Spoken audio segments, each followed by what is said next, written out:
Een opvallend lege opkomst juiste bij de gemeenteraadsverkiezings. In Ljouwert bracht nog geen 40% van de kiezers zijn stem uit.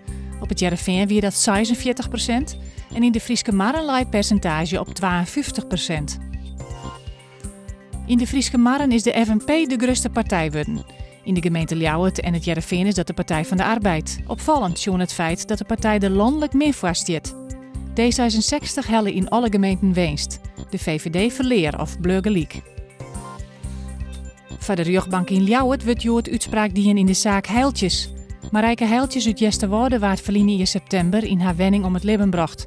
Zijn de 33-jarige vertochte van de Vochtel is 15 jaar celstraf en tbs eerske. Hij zou het slachtoffer meerdere keren met een mes stutsen hebben.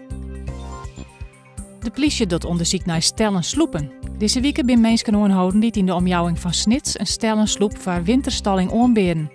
De politie denkt dat de groep meer boortenstellen had en roept jachthavens op alert te wezen. Vannacht bewolkt en kans op rein. Het kwalt aan naar 5 graden. De westenwind is matig ontkräftig. Morgen meer droeg en geregeld zinnen, maximaal 9 graden bij een vrij krachtige noord-eerste wind.